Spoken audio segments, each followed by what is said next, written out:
দাদা মোহাম্মদ হাসান আলী ও নানা আলহাজ মোহাম্মদ বেলাল হোসেন সাহেবের নাতি মোহাম্মদ আরাফাত ইসলাম আয়ানের জন্য আজকের এই বরকতপূর্ণ মজলিসে বরকতপূর্ণ মাহফিলের আমার শ্রদ্ধাভাজন সম্মানিত সভাপতি, বিশেষ অতিথিবৃন্দ, দূর দূরান্ত থেকে আমার সামনে উপবিষ্ট দিন প্রিয়, ইসলাম প্রিয়, ধর্মপ্রিয় আমার জান্নাতি মুসলমান ভাইয়েরা উপস্থিত আছেন। আমার শ্রদ্ধেয় উস্তাদ সমতুল্য আমাদের দাবানশীল গোষ্ঠীর বিশিষ্ট গীতিকার ও সুরকার এবং প্রধান ইসলামী সঙ্গীত পরিচালক মাস্টার মফিজউদ্দিন সাহেব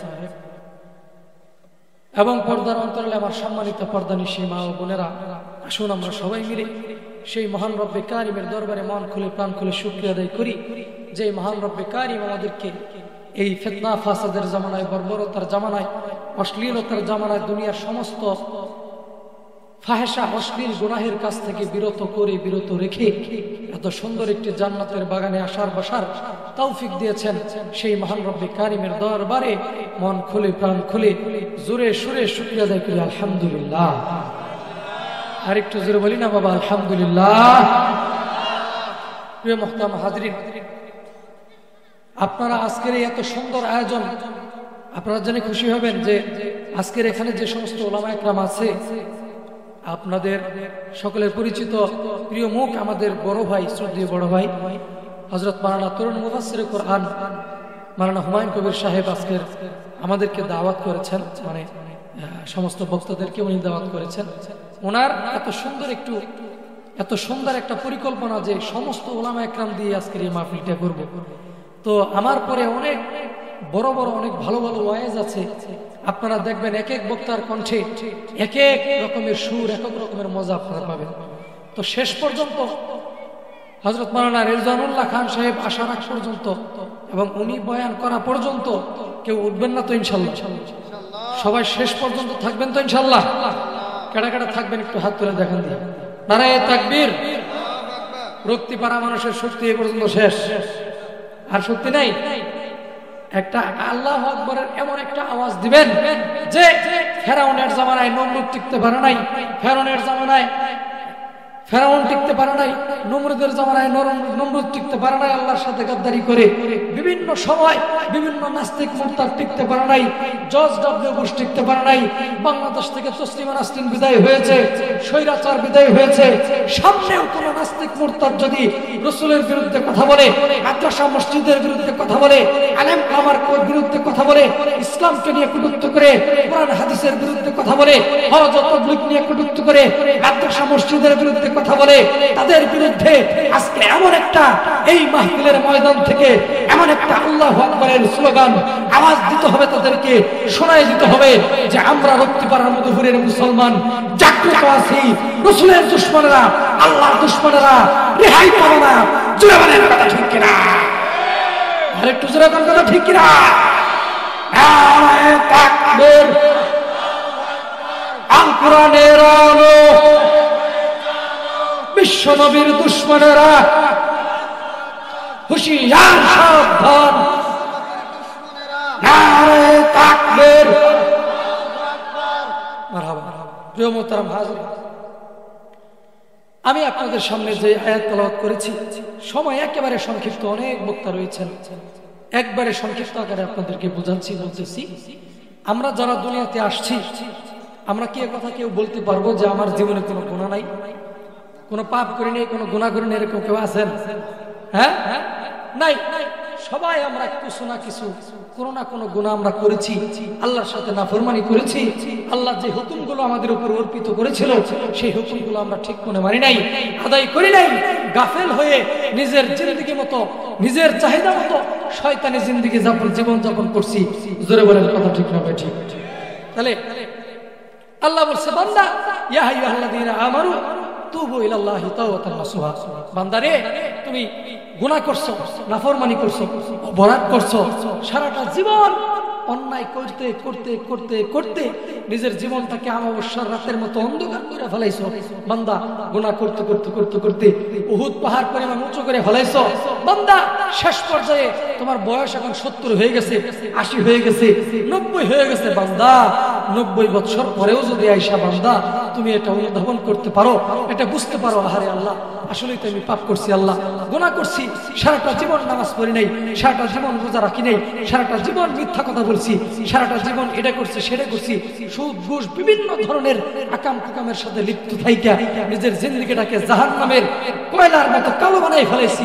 আল্লাহ 90 বছর পরে বুঝছি আল্লাহ সমস্ত দুয়ার থেকে দরজা থেকে ঘুরা ঘুরা ঘুরা তোমার দরজায় এসে হাজিরা দিলাম। আল্লাহ গো, শেষ পর্যায়ে আল্লাহ মরণের আগে হইলেও আমাকে মাফ করে দাও, নইলে তো আমি জাহান্নামের আগুনে জ্বলতে হবে, জাহান্নামের আগুন আমি সইতে পারবো না।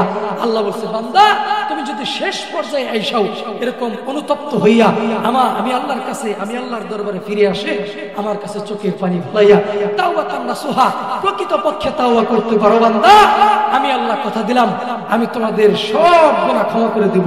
জোরে বলেন সুবহানাল্লাহ। আর একটু জোরে বলেন না সুবহানাল্লাহ। আল্লাহ বলছে, ইয়া আইয়ুহাল্লাযীনা আমানু তুবু ইলাল্লাহি তাওবাতান নাসুহা, ও বান্দা তুমি যদি তাওবাতান নাসুহা করো, প্রকৃতপক্ষে খাঁটি দিলে তাওবা করো, সত্যিকারের তাওবা করো বান্দা, ওই সত্যিকারের তাওবা করলে তোমাদের জন্য 2টা পুরস্কার আমরা রাখছি। জোরে বলেন সুবহানাল্লাহ। একটু জোরে বলেন কয়টা পুরস্কার? জোরে বলেন কয়টা? 1 নাম্বার পুরস্কার হইল আসা রাব্বুকুম আইয়ুকাফিরা আনকুম সাইয়্যাতিকুম, বান্দা 1 নাম্বার পুরস্কার সেটা কি, যে তোমার জিন্দেগীর সব গুনাহ maaf করে দেবে। 2 নাম্বার পুরস্কার ওয়া ইউদখিলাকুম জান্নাতিন তাজরি মিন তাহতিহাল আনহার, এমন একটা জান্নাতের মধ্যে তোমাদেরকে প্রবেশ করাবো, ঢুকায় দেব, তোমাদেরকে দিয়ে দিব, সেই জান্নাতের নিচে দিয়ে তলদেশে কলকল কলকল করে ঝর্ণা প্রবাহিত থাকবে, আনন্দে উল্লাসে সারা জীবন সেখানে তোমরা আনন্দ উল্লাসে কাটাইতে থাকবে। জোরে বলেন সুবহানাল্লাহ। তাহলে তাওবাকারী ব্যক্তির জন্য কয়টা পুরস্কার? জোরে বলেন কয়টা? 1 নম্বর পুরস্কার হইল জিন্দেগীর সব গুনাহ maaf করে দিবে, 2 নম্বর পুরস্কার হইল জান্নাত দিয়া ধন্য করে দিবে। জোরে বলেন সুবহানাল্লাহ। আবার রাসূল হাদিসের মধ্যে বলছে, আত-তাইবু মিনাজ যামবি কামা লা যামবালা, যে ব্যক্তি তওবা করে ওই ব্যক্তি গুনাহ থেকে এমন নিষ্পাপ হয়ে যায় যে ওই মানুষটার জন্য কোনো গুনাহই নাই।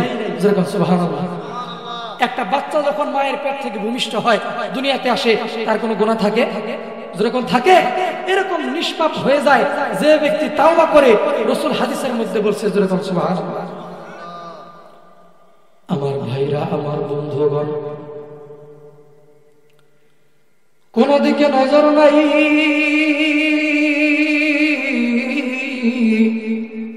কোন দিকে কোনো খেয়াল নাই।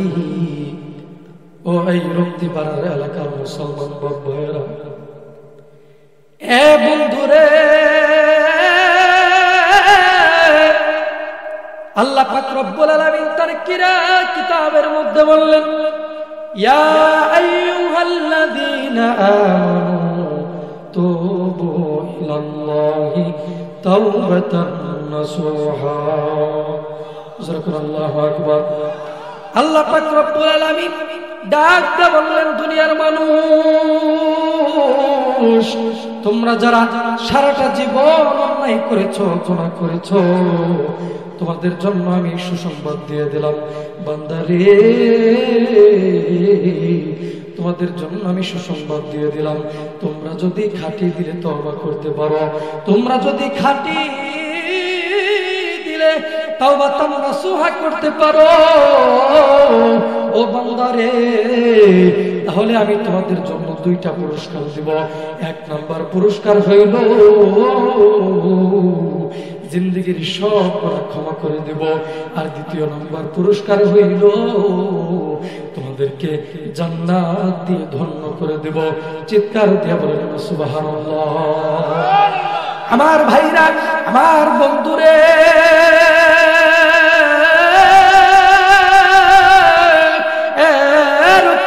মুসলমান বন্ধুরে, কোন দিকে নজর নাই, কোন দিকে কোনো খেয়াল নাই বাবা। ও পর্দার অন্তরালের মহিলা মা বোনেরা গো, ও আমার যুবক ভাই, যেহেতু আমি আপনাদেরকে তাওবার কথা বলতেছি, এজন্য তাওবাতান নাসুহা কেমন করে করতে হয় সেই ছোট্ট একটা উদাহরণ দিয়েই আপনাদের থেকে বিদায় হয়ে যাব। আরে বন্ধু, আল্লাহর নবী বিশ্ব নবী জনাবে মুহাম্মদুর রাসূলুল্লাহ সাল্লাল্লাহু আলাইহি ওয়াসাল্লামের একজন প্রিয় সাহাবী, উঁচু পর্যায়ের একজন সাহাবী হযরত ওমর ইবনুল খাত্তাব রাদিয়াল্লাহু তাআলা আনহু একদিন সকালবেলা তার বাড়ি থেকে বের হয়েছে, বিশ্বনবীর দরবারে যাবে, বিশ্বনবীর দরবারে গিয়ে তার সাথে সাক্ষাৎ করবে। আরে বন্ধুরে, হযরত ওমর যখন বাড়ি থেকে বের হইল, বের হওয়ার পর কিছু রাস্তা অতিক্রম করার পর, কিছু রাস্তা যাওয়ার পরে লক্ষ্য করে দেখলো রাস্তার পাশেই মাটির মধ্যে, বালির মধ্যে গইরাইয়া গইরাইয়া একটা কম বয়সী যুবক কান্নাকাটি করে, মাটির মধ্যে গড়াগড়ি কইরা কান্নাকাটি করে। হযরত ওমর ডাক দিয়ে বলল, যুবকের তোমার কি সমস্যা, বলো না বলো না, কি হয়েছে, কি জন্য কান্নাকাটি করো, জলদি করে বলো না রে যুবক, কি হয়েছে? যুবকটা কোনো কথা বলে না রে বন্ধু, শুধু হাউমাউ কইরা কান্নাকাটি করে, দুই চোখ বেয়ে অশ্রু ঝরতেছে, দুই চোখের পানি ফালায় ফালায় কান্নাকাটি করে, কোনো কথা বলে না। হযরত ওমর আবার ডাক দিয়ে বলল, যুবকের কি সমস্যা বলো না, কি হয়েছে বলো না রে যুবক। এইবার যুবক ডাক দিয়ে বলল, ওমর ভাই, আমার সমস্যার কথা আমি আপনার কাছে বলতে পারবো না গো ওমর ভাই। বলে, কেন কেন কেন, কি হয়েছে বলো না, কেন তুমি সমস্যার কথা বলতে পারবা না? এইবার যুবকটা ডাক দিয়ে বলল, ওমর ভাই, আমি জীবনে অনেক বড় অন্যায় করে ফেলাইছি গো ওমর ভাই, আমি আমার অপরাধের কথাটা বলতে পারবো না, আমার বলতে মুখের মধ্যে লজ্জা হয়, চোখের মধ্যে লজ্জা হয়, আমি কিন্তু বলতে পারবো না। আরে বন্ধু, এইবার হযরত ওমর আরো ডাক দিয়ে বলল, যুবকের কি হয়েছে বলো, দেখি কোনো সমস্যার সমাধান করতে পারি কিনা। এইবার বিশ্বনবী জনাবে মুহাম্মদুর রাসূলুল্লাহ সাল্লাল্লাহু আলাইহি ওয়াসাল্লামের সাহাবী ওমর ডাক দিয়ে বলল, যুবকের জলদি বল না কি হয়েছে। এইবার যুবকটা ডাক দিয়ে বলল, ওমর ভাই, আমি বলতে পারবো না, আমি বলতে পারবো না। এই কথা বলার পরে যুবকটা আরো জোরে হাউমাউ কইরা কান্নাকাটি শুরু করে দিল। এই কান্নাকাটির অবস্থা দেখিয়া হযরত ওমরের দিল তো নরম হয়ে গেল, কঠিন দিলটা নরম হয়ে গেল। হযরত ওমরের চোখ দিয়েও পানি পড়তেছে এই যুবকটার অবস্থা দেখিয়া। আজান রে, এইবার যুবকটা ডাক দিয়ে বলল, ওমর ভাই, আপনি কান্নাকাটি কইরেন না, আমি আপনার কাছে বলতে পারবো না, তবে আপনার কাছে আমার একটা অনুরোধ হইল।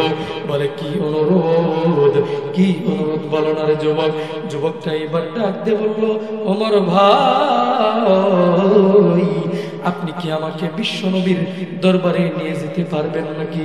আমি আমার মনের দুঃখগুলো, আমি আমার মনের কষ্টগুলো বিশ্বনবী রাহমাতুল লিল আলামিনের কাছে খুলে খুলে বলতাম চাই। হযরত ওমর ডাক দিয়ে বলল, যুবকের ঠিক আছে, তোমাকে নবীর দরবারে নিয়ে যাব, কিন্তু একটা শর্ত। বলে, কি শর্ত? জলদি করে বলেন না গো ওমর ভাই, কি শর্ত? হযরত ওমর ডাক দিয়ে বলল, যুবকরে, আমার নবীর সামনে যাইয়া কোন রকমের কোন উচ্চ স্বরে কোনো কথা বলতে পারবা না, কোন রকমের কোনো বেয়াদবিমূলক আচরণ করতে পারবা না, নিচের দিকে মাথা দিয়ে তাকায় থাকতে হবে, নবীর সাথে কোনো খারাপ আচরণ করা যাবে না। যুবকটা ডাক দিয়ে বলল, ওমর ভাই, ঠিক আছে, আমি নম্র ভদ্র থাকবো, আমি কোনো কথা বলবো না, প্রয়োজনের বাহিরে কোনো কথা বলবো না, আমি সংযত থাকবো। এইবার বাবাজি, লম্বা কথা সংক্ষেপ করে দিলাম বন্ধু। এইবার হযরত ওমর ইবনুল খাত্তাব রাদিয়াল্লাহু তাআলা আনহু এই যুবকটাকে নিয়ে বিশ্ব নবীর দরবারে রওনা হয়ে গেল। হাঁটি হাঁটি পা পা করে বিশ্ব নবীর দরবার পর্যন্ত চলে গেল। বিশ্ব নবীর দরবারে যাওয়ার পর হযরত ওমর যুবকটাকে বাহিরে দাঁড় করাইয়া নবীজির রুমের মধ্যে, নবীজির কামরার মধ্যে হযরত ওমর ঢুকলো। ঢুকার পরে ডাক দিয়ে বলল, নবী গো, ওগো নবীজি, আজকে আপনার কাছে আসছি একটা জরুরি একটা কথা নিয়ে, জরুরি একটা বিষয় নিয়ে আসছি। নবীজি এবার ডাক দিয়ে বলল, ওমর রে, তুমি তো শক্ত দিলের সাহাবী ওমর, তুমি তো কঠিন দিলের সাহাবী, জীবনে কোনোদিন তোমাকে কান্নাকাটি করতে দেখি নাই। ওমর রে, আজকে দেখতেছি তোমার চোখ বেয়ে বেয়ে পানি পড়তেছে। তোমাকে কে মেরেছে? তোমাকে কে গালি দিয়েছে? জলদি বলো না রে ওমর, কে তোমাকে কি করেছে? হযরত ওমর ডাক দিয়ে বলল, নবীজি, না গো নবী না, আমাকে কেউ গালি দেয় নাই, আমাকে কেউ কিছু বলে নাই, আমাকে কেউ মারে নাই, কেউ কোনো কষ্ট দেয় নাই গো নবীজি। নবী বলল, তাহলে কেন কান্দো? এবার হযরত ওমর ডাক দিয়ে বলল, নবী গো, আমি সকালবেলা যখন আমার বাড়ি থেকে বের হয়েছি আপনার দরবারে আসার জন্য, ওগো নবীজি, রাস্তার মাঝামাঝি পর্যন্ত আইসা লক্ষ্য করে দেখলাম একটা কম বয়সী যুবক রাস্তার পাশে হাউ মাউ করে কান্নাকাটি করতেছে। আমি ডাক দিয়া বললাম, যুবক রে, কিসের জন্য কান্নাকাটি করো? কি হয়েছে বলো না রে যুবক? ও নবী গো, যুবকটা আমাকে তখন ডাক দিয়ে বলল, ওমর ভাই, আমি আপনার কাছে আমার দুঃখের কথা বলতে পারবো না, আপনি কি আমাকে বিশ্বনবীর দরবারে নিয়ে যেতে পারবেন কিনা? আমি বললাম, যুবক, ঠিক আছে, নবীজির কাছে নিয়ে যাব। নবী গো, আমি যুবকটাকে আপনার দরবারে নিয়ে আসছি, সে আপনার কাছেই খুলে খুলে তার মনের ব্যথাগুলো, মনের দুঃখগুলো বলতে চায়। আর বিশ্বনবী ডাক দিয়ে বলল, ওমর রে, সেই যুবকটা কোন কোথায়? সেই যুবক কোথায়? এইবার হযরত ওমর ডাক দিয়ে বলল, নবী গো, যুবকটা রুমের বাইরে আছে, কামরার বাইরে আছে, বারান্দার সামনে আছে। নবী বললেন, নিয়ে আসো। হযরত ওমর যুবকটাকে নিয়ে রুমের মধ্যে ঢুকায় দিল। ঢুকায় দেওয়ার পর হযরত ওমর এক সাইডে দাঁড়ায় গেল। এক সাইডে দাঁড়ানোর পর এই যুবকটা নবীজির সামনে মাথা নিচের দিকে দিয়াও সুন্দর ভাবে বসে রইল। বসে বসে ফুফায় ফুফায় কাঁদতেছে, মুখের মধ্যে হাত দিয়ে চাপ দিয়ে ধইরা তারপরে কাঁদতেছে, ফুফায় ফুফায় চোখের পানি ফলায় ফলায় কাঁদতেছে। নবীজি ডাক দিয়ে বলল, যুবক, কি হয়েছে? জলদি বল না যুবক, কিসের জন্য তুমি কান্নাকাটি করো? যুবকটা কোনো কথা বলে না, শুধু হাউ মাউ করে কান্নাকাটি করে, চোখের পানি দিয়া বুক ভাসায় দেয়, কোনো কথা বলে না। নবীজি ডাক দিয়ে বলল, যুবকের রে, তুমি যদি সমস্যার কথা যদি না বলো, তোমার কি হয়েছে, কিসের জন্য কান্নাকাটি করো, ওই কারণটা যদি না বলো, আমি কেমন করে সমাধান দিব, কেমন করে ফায়সালা করব? এইবার যুবকটা ডাক দিয়ে বলল, নবী গো,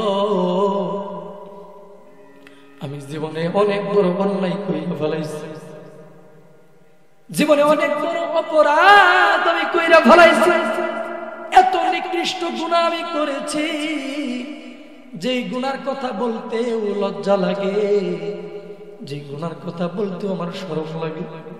নবী বললেন, যুবক, গুনার কথা যদি না বলো, অপরাধের কথা যদি না বলো, আমি কেমন করে সমাধান দিব রে যুবক? আমার ভাইরা, আমার বন্ধুরে, এইবার যুবকটা ডাকতে বলল, নবী গো, আমি অনেক বড় অপরাধ করেছি, যে নিকৃষ্ট অপরাধ অপকর্ম আমি করেছি, এই নিকৃষ্ট অপরাধ অপকর্ম কোনো মানুষ করতে পারে না গো নবীজি। নবীজি এবার ডাকতে বলল, যুবক, তাহলে তোমার গুনাহ বড় নাকি আল্লাহর আরশ বড়? আল্লাহর আরশ বড় নাকি তোমার গুনাহ বড়? যুবকটা এবার ডাকতে বলল, নবী গো, আমার মনে হয় আল্লাহর আরশের চাইতে আমার গুনাহটা বড়। নবীজি ডাক দিয়ে বলল, যুবক রে, তোমার গুনার চাইতে আল্লাহর কুরসি বড় নাকি আল্লাহর কুরসির চাইতে তোমার গুনাহ বড়?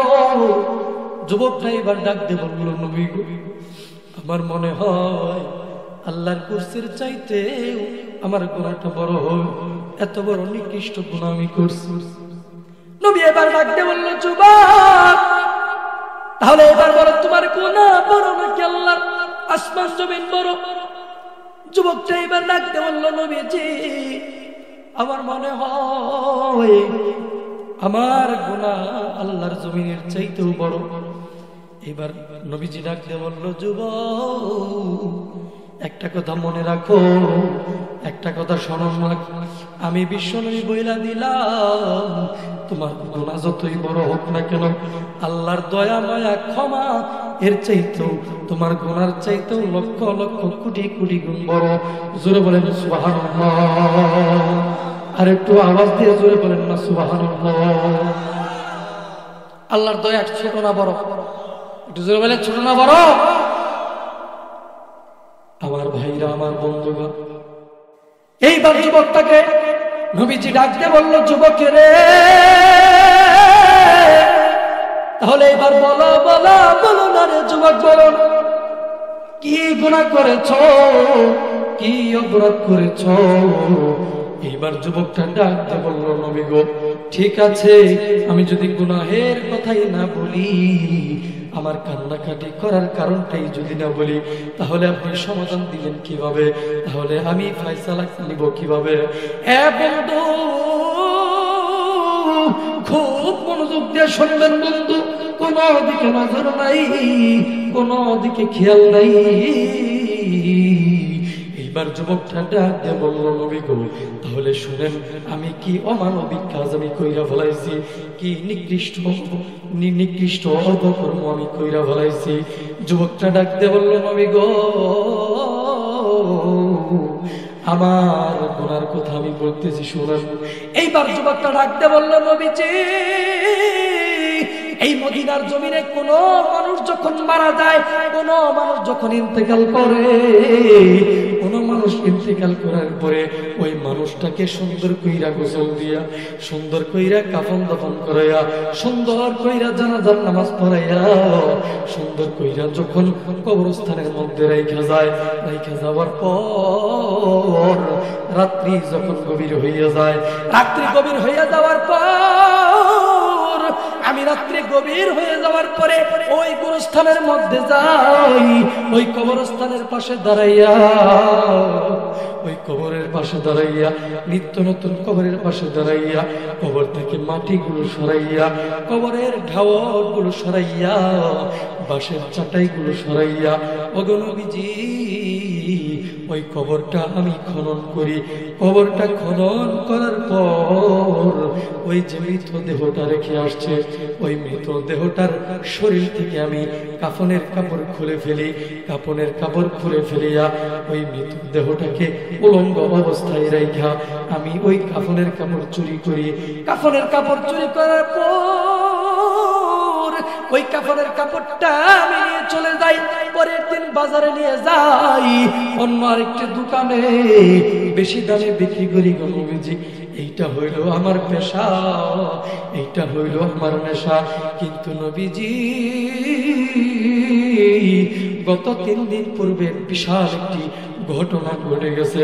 গত 3 দিন পূর্বে আশ্চর্য একটি ঘটনা আমি ঘটে বেড়াইছি। নবী বললেন, কি আশ্চর্য ঘটনা, জলদি বলো। যুবকটা ডাকতে বলল, নবীজি,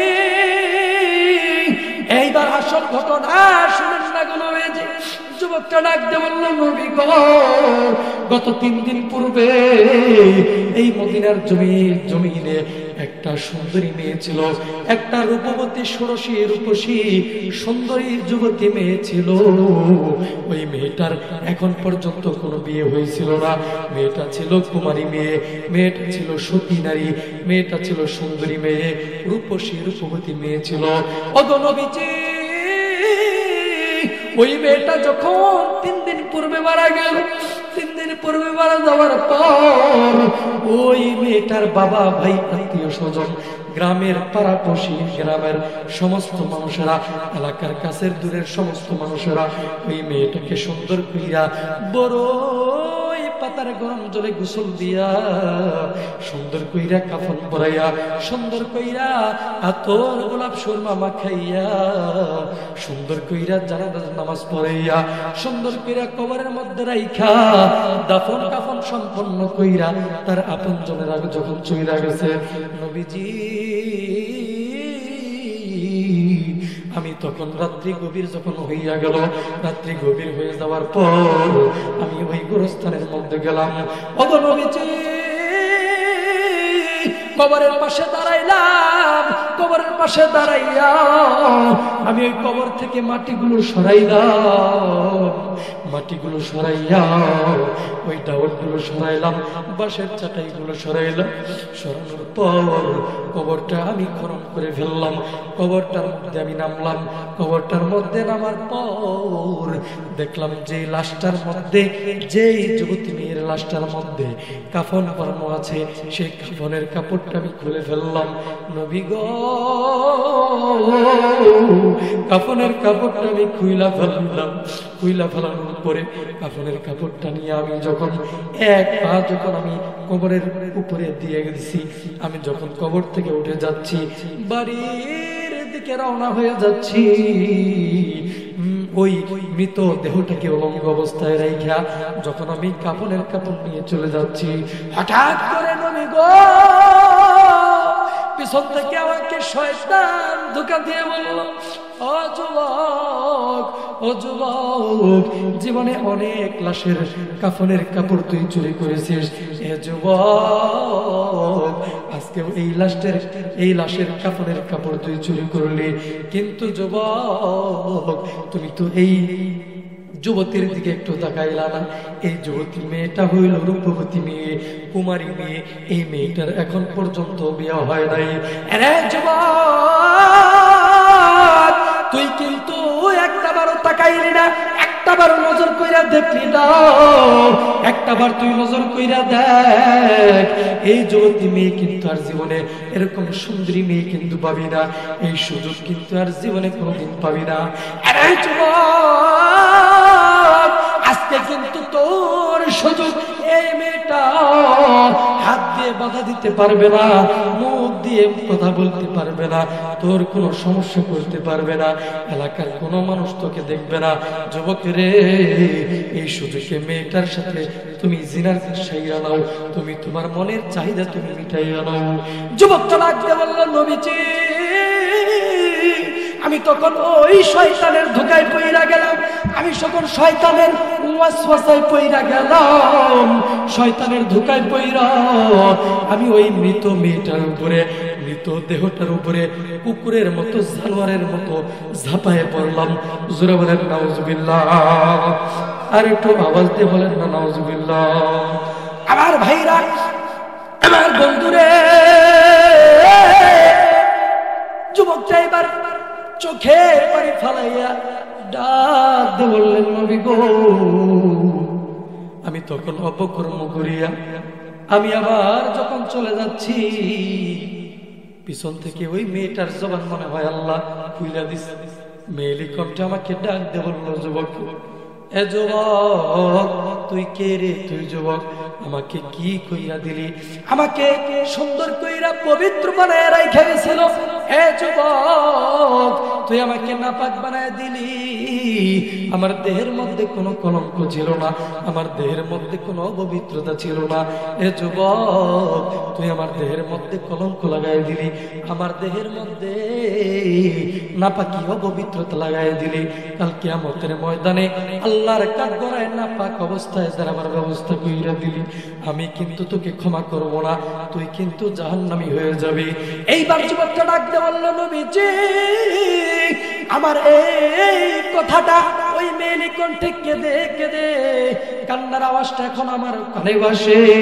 আজ 3 দিন হয়ে গেল ওই কান্নার আওয়াজটা আমার কানে ভাসে।